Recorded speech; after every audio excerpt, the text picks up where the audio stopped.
मशहूर शायर बेकल उत्साही ने क्या खूब फरमाया है, हटो कांधे से आंसू पहुँच डालो, वो देखो रेलगाड़ी आ रही है। मैं तुमको छोड़कर हरगिज न जाता, गरीबी मुझको लेकर जा रही है।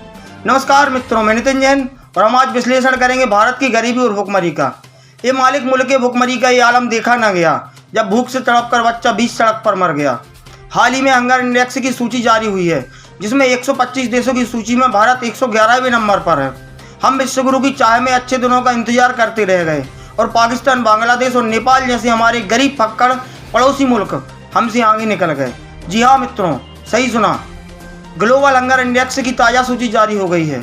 इसमें भारत को 111वां स्थान मिला है। अगर रिपोर्ट की माने तो गरीबी और भुखमरी में हमारे हालात पाकिस्तान, बांग्लादेश और नेपाल से भी खराब हैं। भारत को हंगर इंडेक्स में 28.7 स्कोर दिया गया है। रैंकिंग सामने आने के बाद सवाल उठना भी शुरू हो गए हैं।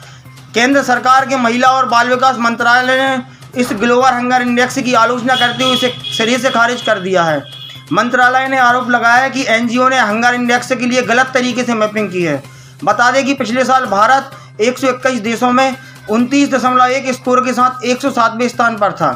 GHI के अनुसार भारत में चाइल्ड वेस्टिंग रेट 18.7% है, जो सूचकांक में शामिल देशों में सबसे अधिक है।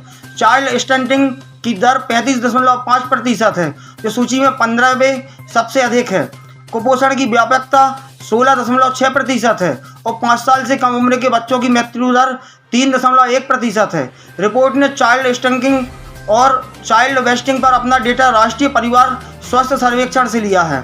महिला एवं बाल विकास मंत्रालय ने इस अनुमान पर हमला किया और कहा कि स्टंटिंग और बर्बादी की समस्या कई कारकों के कारण होती है, जिसमें स्वच्छता, आनुवंशिकी, पर्यावरण, भोजन के लिए सेवन का उपयोग शामिल है।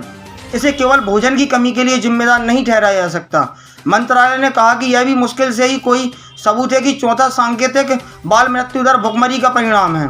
मंत्रालय ने कहा कि सूचकांक की गणना के लिए उपयोग किए जाने वाले 4 संकेतों में से 3 बच्चों के स्वास्थ्य से संबंधित हैं और पूरी आबादी का प्रतिनिधित्व नहीं कर सकते। चौथा और सबसे महत्वपूर्ण संकेत पोषक आबादी का अनुपात 3000 लोगों पर किए सर्वेक्षण पर आधारित है और इसकी सैंपल साइज बहुत छोटी है। आपको बता दें कि एक और सरकार बच्चों के पोषण के लिए आंगनबाड़ी चलाती है। स्कूल में मध्याह्न भोजन प्रदान किया जाता है। गरीबी रेखा के नीचे जीवन यापन करने वाले परिवारों को 1 रुपये किलो अनाज प्रदान करती है। उसके बाद भी देश का आलम यह है कि देश लगातार भुखमरी में डूबता जा रहा है। क्या शासन की योजनाओं का जनता को लाभ नहीं मिल पा रहा है, या हमारा सिस्टम ही इतना करप्ट हो चुका है कि योजनाओं के क्रियान्वयन में इतना भ्रष्टाचार होता है कि इनका लाभ गरीब और वंचितों को मिल ही नहीं पाता।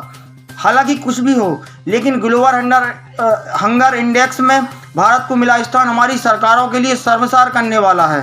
भले ही सरकारें विकास के लिए अपनी कितनी ही पीठ थपथपाएं, लेकिन हकीकत को स्वीकार किए बिना हालातों को सुधारा नहीं जा सकता। नितिन जैन, डिजिटल भारत न्यूज़ की स्पेशल रिपोर्ट के साथ।